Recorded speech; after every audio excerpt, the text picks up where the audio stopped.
Right, so welcome everyone.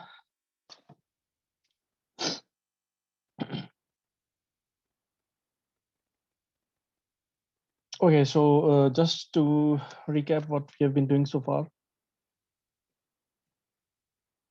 So we started by exploring how can we solve for parameters for linear regression, right? And basically saw there, in a broader landscape, there are two sort of techniques that we can employ for finding parameters which are related to the least squares solution of linear regression. So the first thing is that I can use a closed form solution for that. And for example, this is what we studied, that for instance, if we have m points and we have let's say n parameters. So let's say we have two parameters, and let's say we have 8 or 10 points for that. So what we can do is that basically we can use this closed form solution to find parameters of my line. So for example,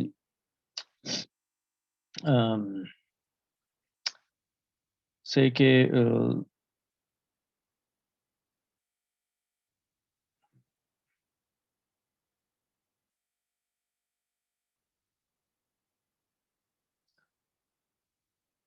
for example, if we have like 1, 2, 3, 4, 5, 6, 7, 8, 9, 10. So let's say we have 10 points in XY, and we want to find this these parameters of this line. So we have two parameters of line, M and C. So what we can do is that we can use this sort of closed form solution for that. And this basically means that make your matrix A which contains all ones in the first column and X locations. So right now points lie in 2D space, so we have vector of X locations as second column. And if we have like 2 points, then this is 2 by 2 matrix. But imagine that if we have m points, then this means that we have m rows, right? And if this turns out to be a rectangular matrix, what we can do is that we can make this matrix a square matrix, and then do this takes its and then we can find its inverse, and use this equation basically to find out the parameters C using my matrices of A and B. And B is this matrix, which is basically the output, or let's say the y axis values of each points, right? And this is one sort of approach that we can follow, which is known as the closed form solution, or let's say the analytical method to find out these parameters, C and M. And then we sort of looked at the second thing that we can do is basically, instead of using an analytical method, instead of using a closed form solution, we can use an optimizer to find out parameters of M and C, right? And this basically means that what I want to do is basically minimize this functional form. And this is basically the fidelity terms that tells me that how are my predictions related to actual data, right? And I also what I want to do is basically minimize this squared error, right? And the idea of doing that using gradient descent is basically to find out how this so this is a function of my parameters. This loss function depends upon my choice of M and C. It depends upon how I chose my slope, and how I chose my slope intercept. And what we can do is basically, in a gradient descent approach, I can find derivatives of my loss function with respect to these parameters. And then what I can do is basically, for let's say any step size, I can update my parameters by moving to the negative side of the gradient, right? So this is what a normal gradient descent approach does. And if you do this, basically what happens is that, so I mean, what you have to do is basically calculate partial derivatives of your functional of your loss function with respect to parameters. So dz by dc is this one, and dz by dm is this one. I'm sorry for this typo here. So just a quick reminder that, you know, there's no m here. So I mean, if I have to derivate my functional form with respect to m, so it will be, you know, 2 times this multiplied by derivative of this middle term with respect to m, right? So, and when you derivate this second term with respect to m, what you will get is xi, not m. So, you know, replace this m with xi over here. Sorry about that. But in any case, so what you have to do is basically you have to see how your loss function changes with respect to your parameters m and c, and then basically move, you know, in the negative direction of that gradient. And so if you move, if you, let's say, update your parameters m and c with respect to this equation, you will get the same results as if you follow a closed form solution, right? So this is what we studied earlier, right? So for example, if I have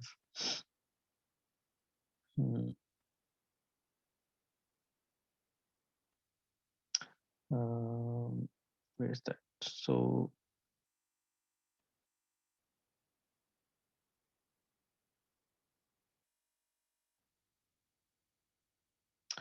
we actually saw that, you know, once if you do that sort of approach, so I mean, what you can do is that you know, if you, so this is an analytical approach, you know, take out your measure your partial derivatives, put them equal to 0, and you know, find out your value of that parameter. And we saw that, you know, if we follow this approach, you know, what you'll get is basically the same point, you know, which you'll get by using your normal gradient descent approach, you know. So here we are saying that, okay, you know, this cost function let's say depends upon c.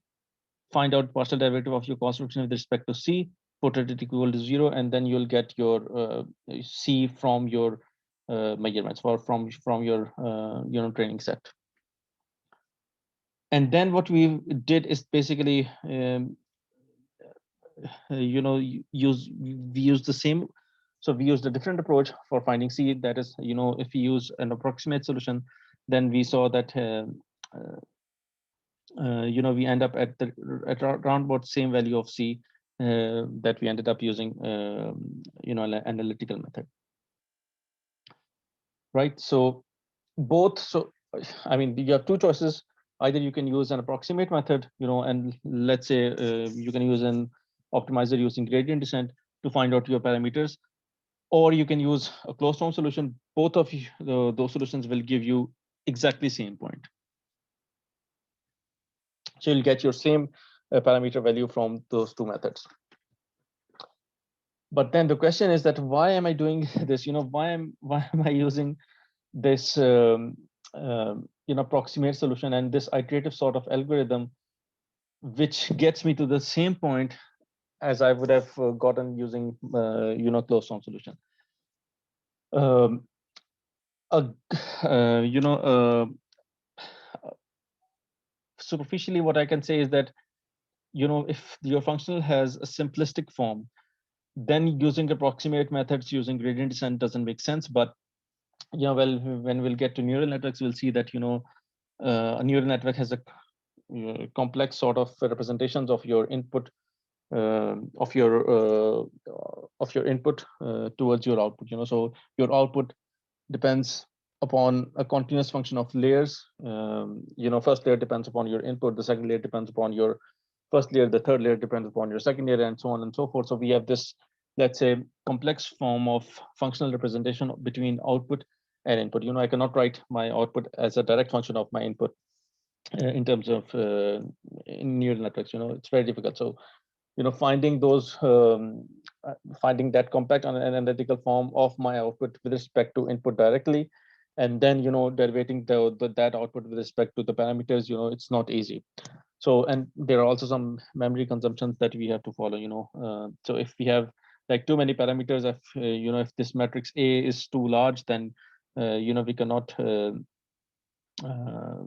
use analytical methods for that. So, and then there we will see that the derivative approach, using approximate solutions, using gradients, and I can find out my parameters easily compared to that analytical solution that we have discussed so far.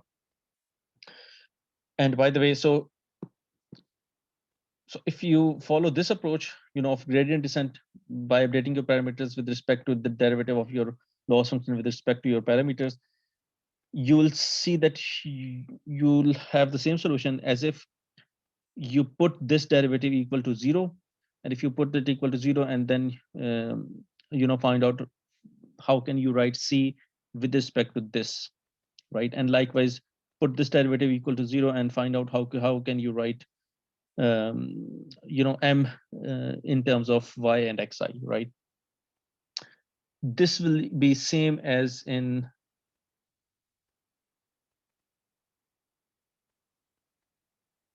here, right? So this you'll see that that approach will give me the same M and C as if I'll follow a linear algebraic way of finding those parameters. So this is linear algebraic way of finding C and M, and this is basically a gradient descent way, or let's say, the way of calculus of finding your M and C. Not calculus. Actually, we are. You can also put this equal to 0 and end up at the analytical solution side. But this is, let's say, how I will use numerical computing methods to find out my parameters of M and C. Okay, so this is what we have discussed so far about linear regression, right? Approximate solutions and also the analytical solutions. So today what we are going to discuss is basically what is traditionally known as L1 and L2 regularization. Right, so for this lecture, we will concentrate on, L2 regularization, which is also called as ridge regression, and then we'll follow, lasso or L1 regularization. Okay, so well, so first, I'll just create a, I'll just show how mockup example works for linear regression, and then we'll see that how linear regression basically overfits into my training data, and then how can I use ridge regression to get out of this mess of, of high variance. And then we'll also see that, how can I use ridge regression to find out my parameters if the number of parameters are high and the number of examples are low. All right, but this is what we'll see at the last. So let's also imagine that you have, 1, 2, 3, 4, 5, 6, 7, 8. Let's say we have, 8 data points. And so imagine, and what we can say that, we have weight around on x-axis, and on y-axis we have size. And this means that, I can see that there's some sort of linear dependency between weight and size, right? So let's say these are, I'm talking about mice, and, as I increase weight, or let's say as I increase size, the weight also increases. And likewise, I can also look at the other way around, that if I increase weight, the size also increase linearly. Now, for every line, let's say, I have these two parameters. The first parameter tells me that, what is the slope intercept. Let's say 0.9 means that, if this is 1, then this line is intercepting size or my y-axis at, let's say 0.9. So this is what I call as slope intercept, right? And then we have this slope, which basically tells me, what angle does this line make with my x-axis, or my weight, right? So we have these two parameters. Traditionally, this is known as M, and this is called as C. But you can call them any way that you like. So,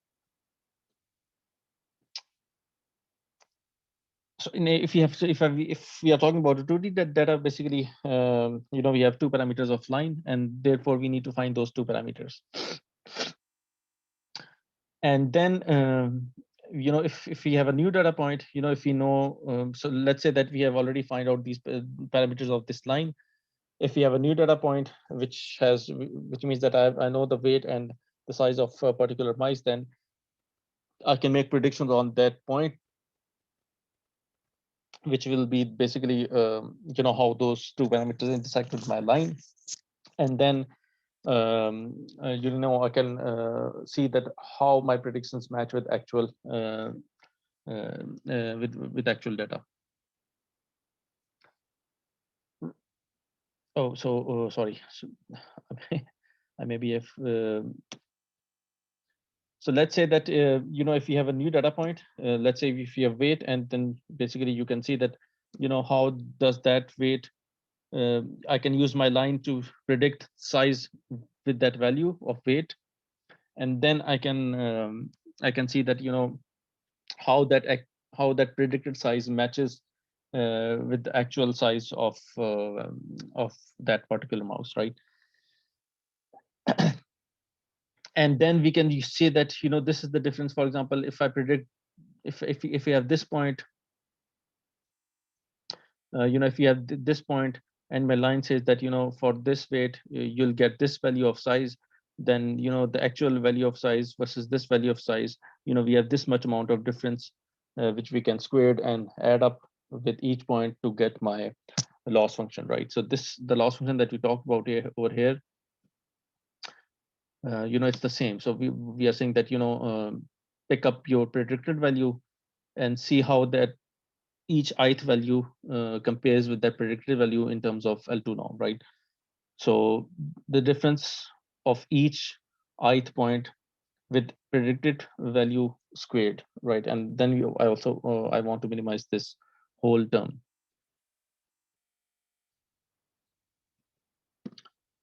Right. So but now think that if you have only 2 points, what we'll do.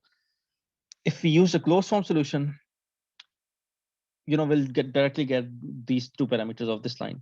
But if we follow, let's say, gradient descent approach, you'll see that this is how I'll move. I'll start with some parameter value of my line, and then I'll move to this value, and then I'll move to this value, and then I'll keep moving until my data fidelity term tells me that now you are exactly closer.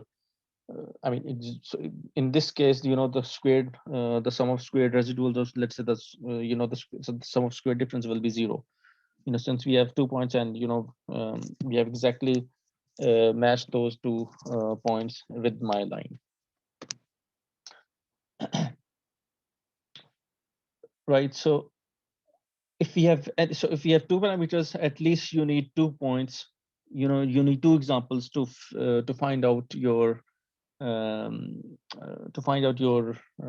those 2 parameters. Without those 2 points, using linear regression, you cannot find. You need at least 2 examples to find out your 2 parameters. Okay, so what we can do is that, let's say that we have 1, 2, 3, 4, 5, 6, 7, 8 points, and out of those 2 points, we picked up those 2 points. So out of those 8 points, we picked up those 2 points, and then basically we use linear regression to find out the parameters of this line, right? But now I can see that if we use these 2 points, what linear regression does is basically it gives me this line, which not sort of matches my ideal line that is shown in gray color over here. So ideal line should be this gray one, but now since I have only those 2 points, what linear regression does is basically gives me that line which passes through exactly those 2 points. Which means that the sum of squared residuals on my training set is 0. But if we if we somehow calculate the sum of squared residuals not on my training set but on my, let's say, validation set, we see that that will produce a high variance, that will produce a very high value. This line is not a great fit for these points, for these green points, so this line is not such a great fit for my validation set. Okay, and so what we'll do is that basically we'll modify our functional form of uh, of least square that we use in doing linear regression, and then the idea is to basically find that blue line using those 2 points only, right? That is, we want to find a we want to find such parameters that not only minimize uh, the way the variance, or let's say that not only may minimize the error on my actual points, on my actual training points, but also they should be somehow not so large that they only fit on my training set. So I'll introduce a bias, what we call it as a bias, and then we'll see that by introducing that bias, we'll modify linear regression and we'll turn linear regression into a ridge regression model, and that bias will help me basically uh, to compensate, or to, let's say, add some error on my training set. But on the flipping side, what I'll get is that basically I'll reduce the error on my validation set, right? So this is what we are going to do.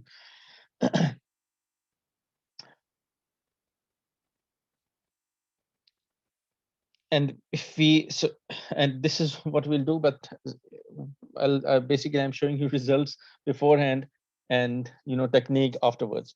So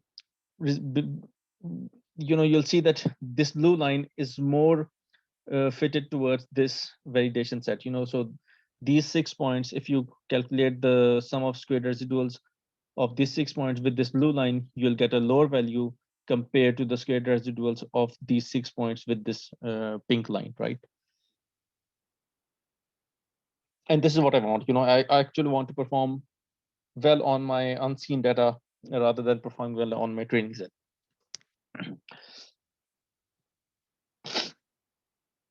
So, but the thing is that we are not going to use those 6 points of my validation set to find the parameters. I'm only going to use those 2 points and then find a line which is, let's say, not so much biased towards my training set. But it will have some error with respect to training set, but then we'll see that um, it will have a lower set of error with respect to my validation set. Okay, so what happens is that, and the way of doing that is basically introducing a penalty with respect to my parameters. And so when we talk about parameters, we have 2 parameters of line. We have a slope, which is basically scaling my x-axis, and then we have a y-intercept, or let's say c. So what we want to do is basically we will say that, oh, okay, when you are minimizing a loss, not only should you minimize the sum of squared residuals, but actually you should minimize this whole term, which is basically an addition of squared L2 norm. So which is basically addition of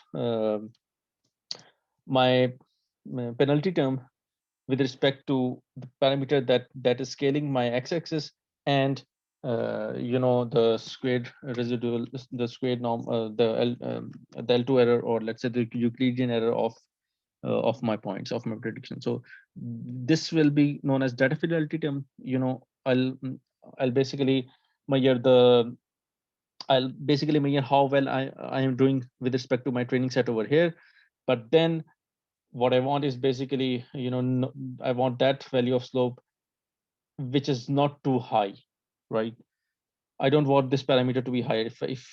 If so, we can see that the slope of this pink line is greater than the slope of this blue line, right? So I don't want this. I want this slope to be as lower as possible, but then simultaneously I also want you know that value of slope which results in the minimum value of my error, right? We'll see that how it works.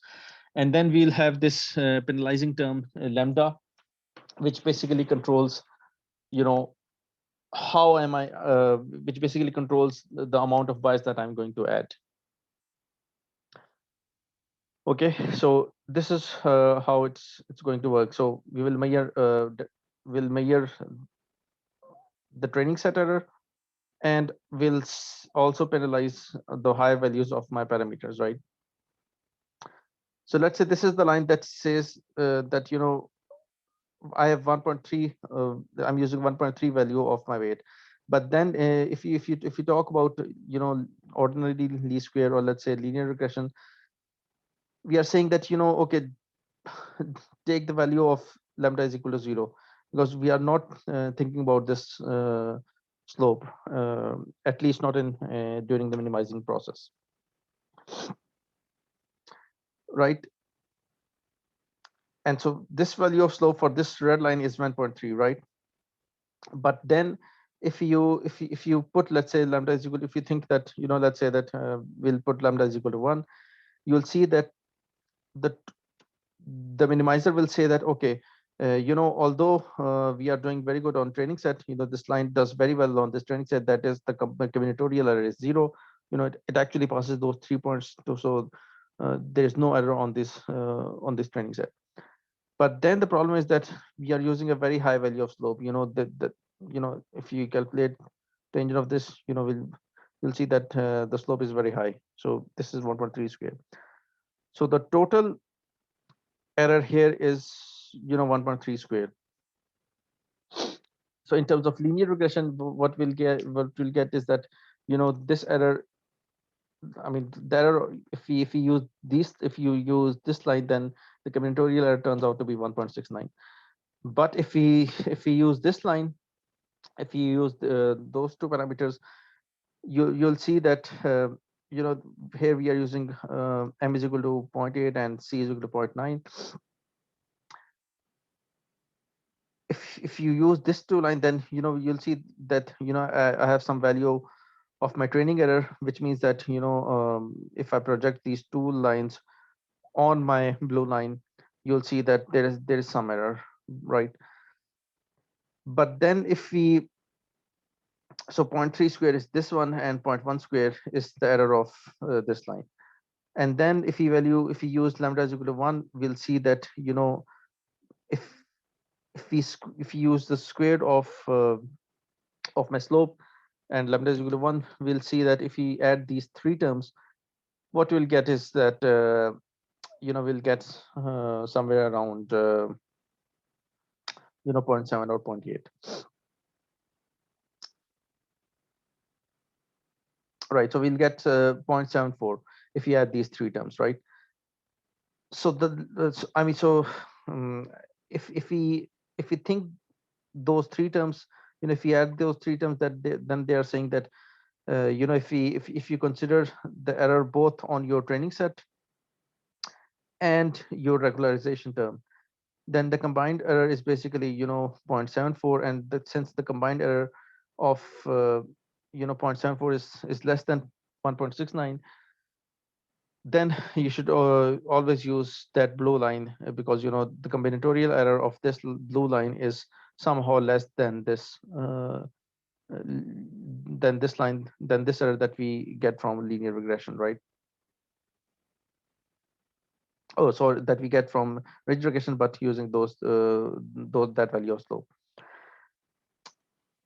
So the thing is that, I mean, the take home away message is that if your line has a higher value of slope, then the penalty that you have used is basically will penalize your higher values of your slope, and it will move your steep lines towards lower value of slope, right? So even if you use those 2 points, what you will get is basically you know, you'll start going towards this blue line, at some point it will be stable, because you have used a certain value of lambda, which introduces a bias. And if you start increasing that bias, then you'll almost get towards the point where you'll get slope is equal to 0, right?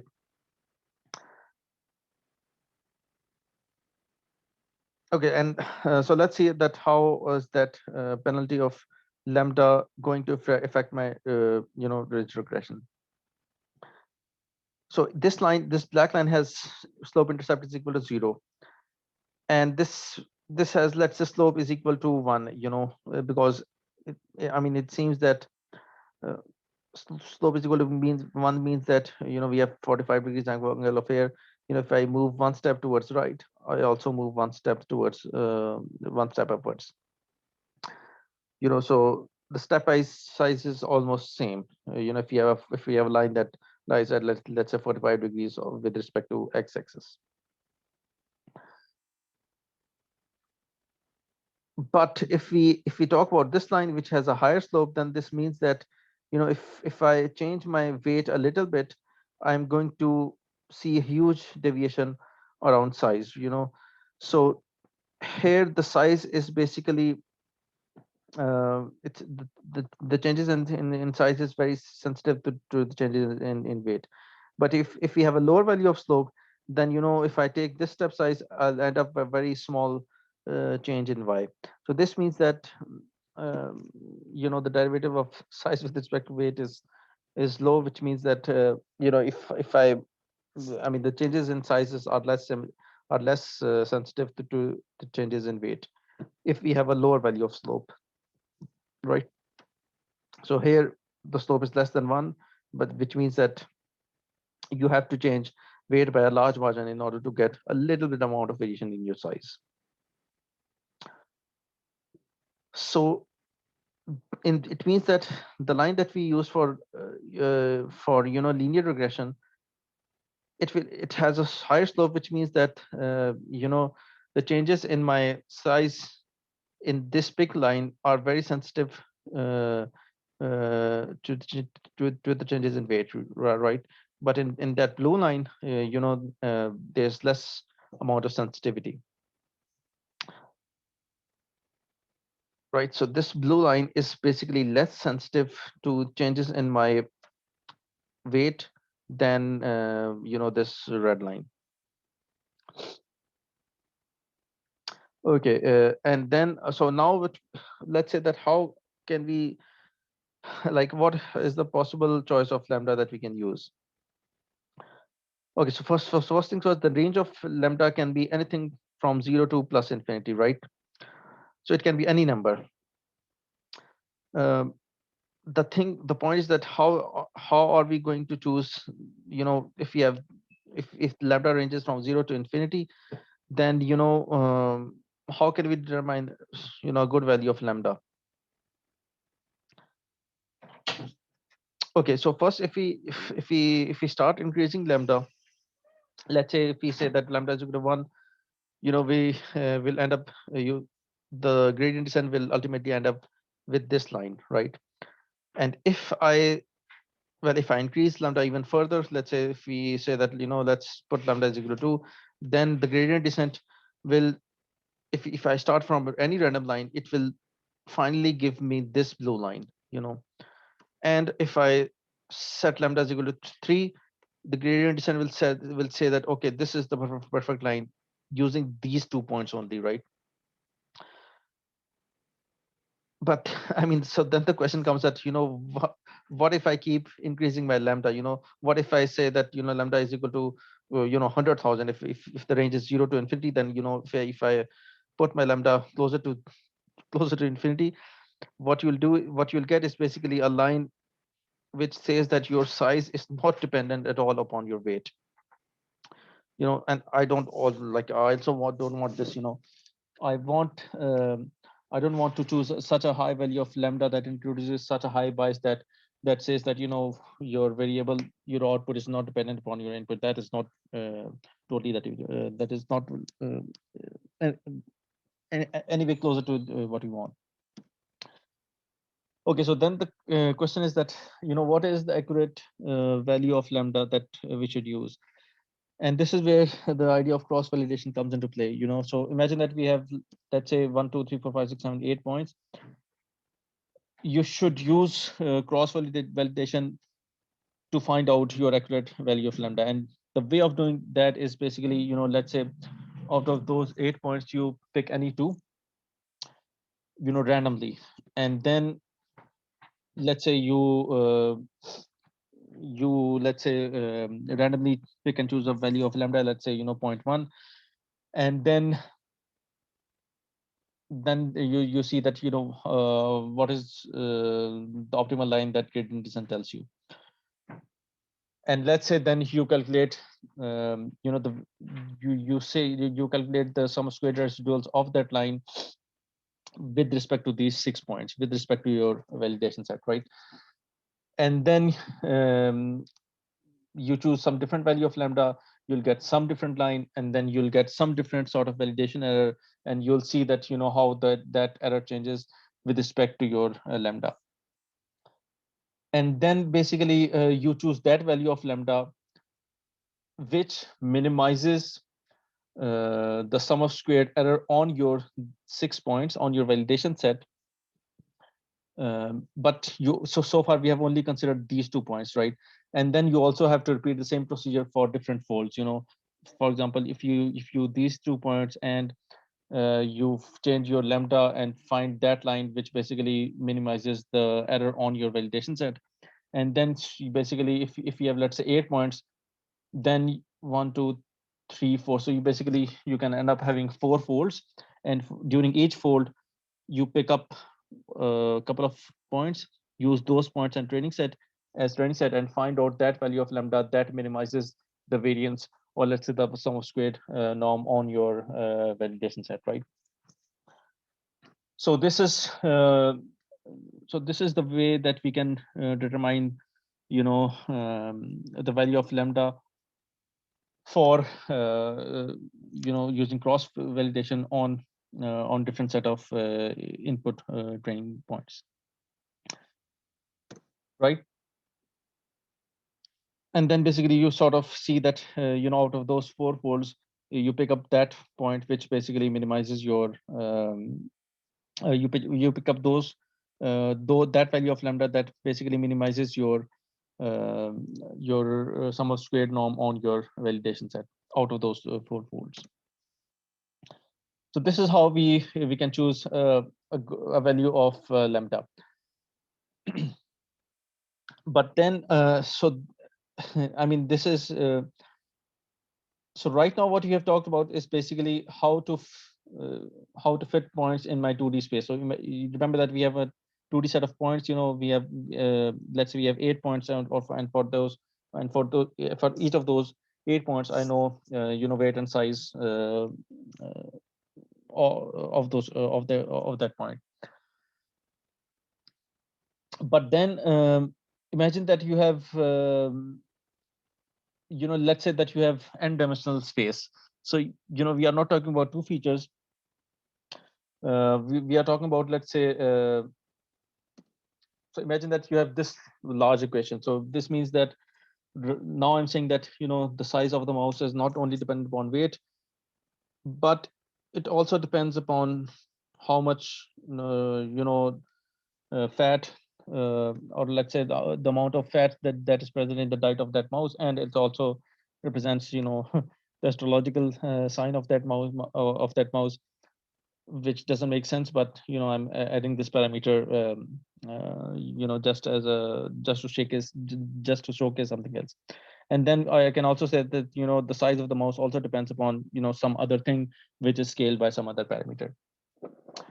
So this means that now I'm talking about not only a single feature, but now I'm talking about 4 features. So we have, let's say, a 5-dimensional space where the 5th dimension is dependent upon these 4 dimensions scaled by some parameter and some offset. So this is the equation of, let's say, a hyperplane that we can call it, right? So before we only saw that, this part of the equation where psi is equal to y-intercept plus slope into weight, right? And that's it. But now I have added 3 more features into my data, right? Now, in terms of formalization, in terms of mathematical formalization, what you should do is basically, as you are calculating the squared norm, you should also add a penalty, not only with respect to slope, but also with respect to diet difference, or, so let's say this is M1, this is M2, this is M3, and this is M4, right? So y is equal to C plus M1 multiplied by weight plus M2 multiplied by high fat diet, or plus M3 multiplied by, X3, which is sine, plus M4 multiplied by X4, which is X4 is basically air speed of swallow, or whatever that is. So we have 4 features, X1, X2, X3, X4, and we have slope of, or let's say a particular weight of that feature, and that the linear combination of those 4 features tells me, the size of a mouse, for example. Now, if I'm talking about ridge regression, then what I should do is that basically I should minimize the squared norm, the L2 norm of those parameters, which basically means that, the higher value of slope, when I'm multiplying lambda with slope square, I should also add, my second parameter, the square of my second parameter, and the square of third parameter, and the square of fourth parameter, and so on and so forth, right? So in terms of formulation, this means that what we are saying is that, so this is basically the term of linear regression. This is the data fidelity term that I'm saying that, okay, match your ith point with your predicted point at that value, right? But then I'm also saying that, okay, if we have if you know your parameters, if you have 4 parameters, then you should also add those 2 parameters while calculating the combinatorial error. And those 2 parameters, let's say those 4 parameters should be scaled by some value of lambda. So this is the term that we saw in linear regression. So this is the data fidelity term that we saw over here. So this is the data fidelity term, which basically says that, my prediction should match my actual point, and then I should add up.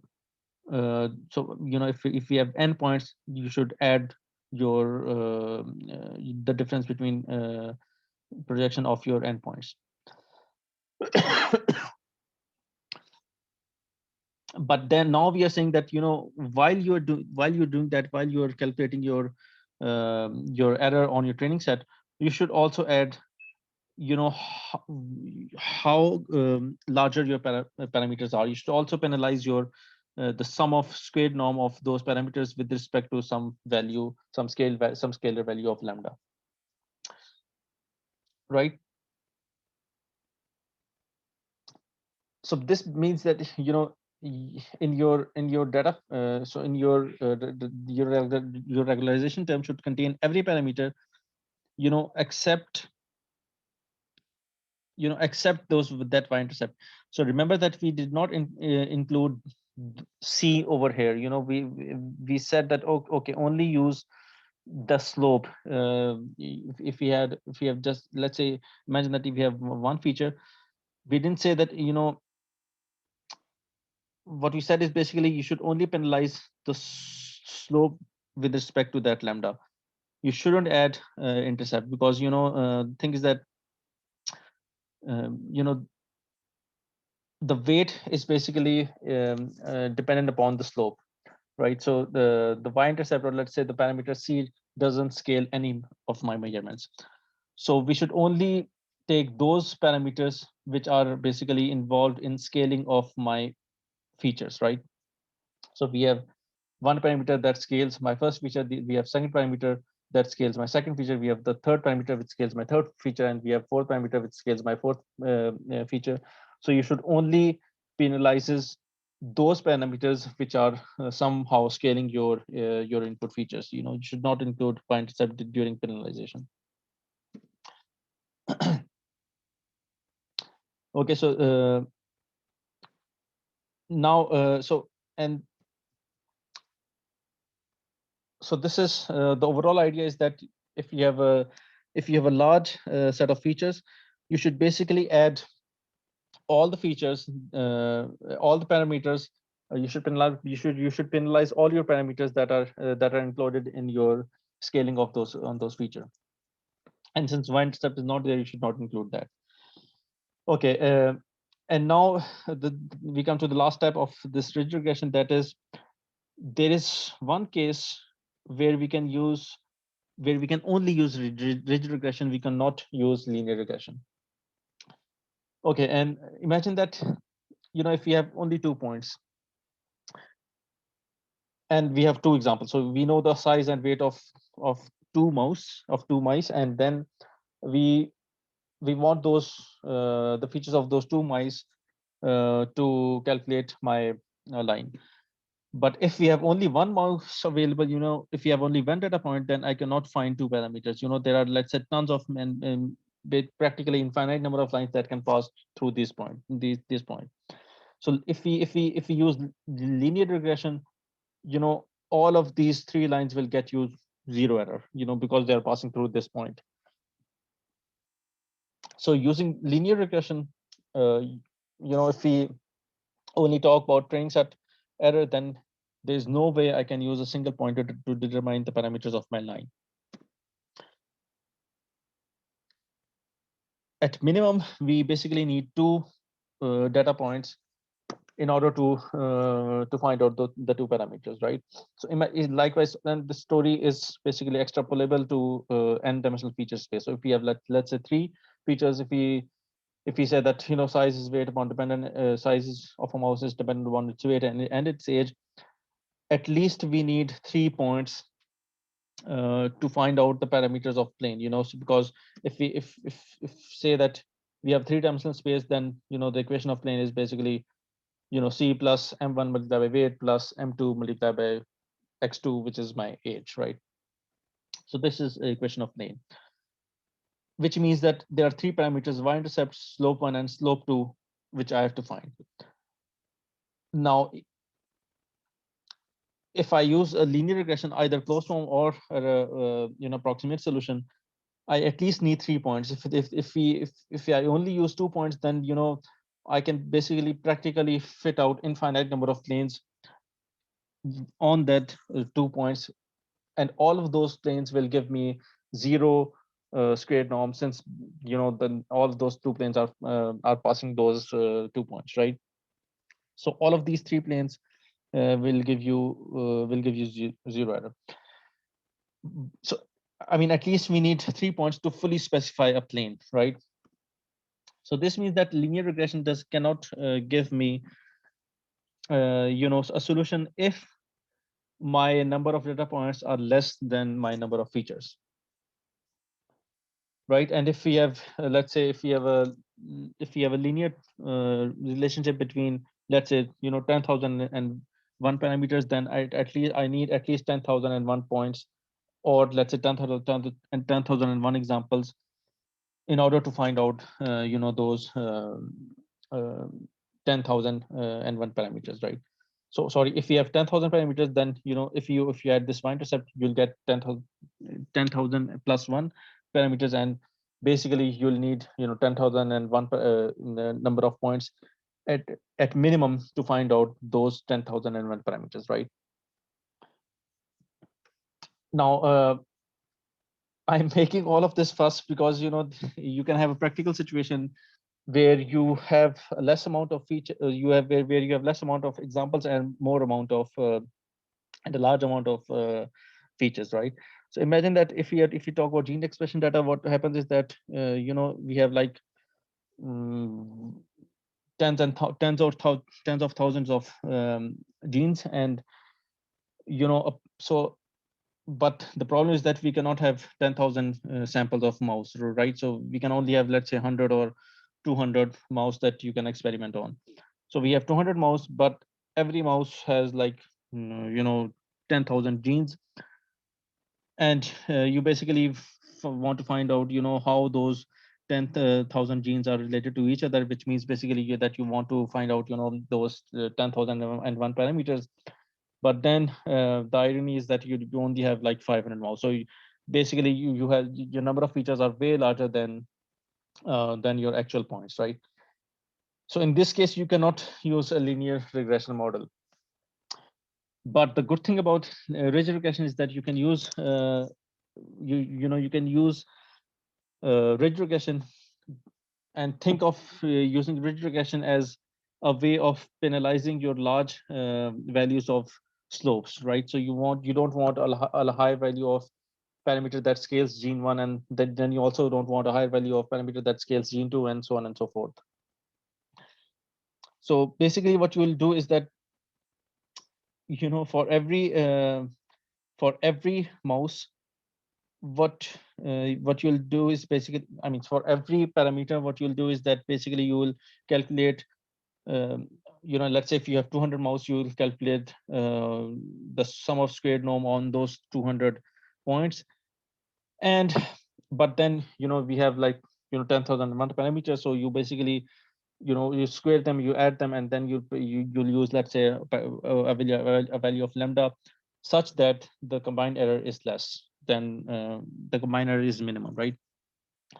And then you can basically let's say if you change any one parameter, let's say you've changed slope 3, or let's say you change the last slope, you'll basically use the same thing and basically calculate this error. And this combinatorial error will tell you that what are the parameters of what are the combined values, what are the pair of values. Let's say a tuple of 100,000 10,000 tuple that minimizes not only your squared residual on your training set, but also penalizes your regularization term that says that you should not increase your slope 1, slope 2, slope 3, and all those slope values until a certain point. And the way of visualizing that is basically, imagine that if we have just 1 point out of those 8 points, right? Now obviously you can fit a, if you use linear regression, you can find out, you can fit out any sort of line that has 0 squared error. But the point of using ridge regression is that you'll see that ridge regression with will favor this blue line if you use cross validation on that on that on those, let's say I mean, even forget about cross validation, just think that let's say we will fix that value of lambda or at 0.01. So right, if you use lambda is equal to 0.01, you'll see that ridge regression will tell you that this blue line is most favorable, or let's say that has combined error, which is less than combined error of this pink line and this black line, right? So this can only be done if you assume that I have to penalize large value of my parameters. I want a constraint that the sum of the values of parameters scaled by lambda should be less than certain amount, right? So the take home away message is that if you have a very high amount of a very large amount of features and you have less amount of samples, you cannot use linear regression, but you can use a ridge regression model, assuming that you want your you don't want your parameters to be high. You are assuming that I want those parameters such that if I add those parameters, if I square those parameters and add it, and I scale it with lambda, um, that the answer will be less than some certain threshold. So assuming that you can frame a regularization framework that can tell you those parameters, those 10,000 genes expression parameters that are practically impossible to find out without any sort of regularization. So this concludes this lecture, and in next lecture, what we are going to do is basically see how L1 regularization works, and then we'll compare the two regularization frameworks. Until then, bye-bye.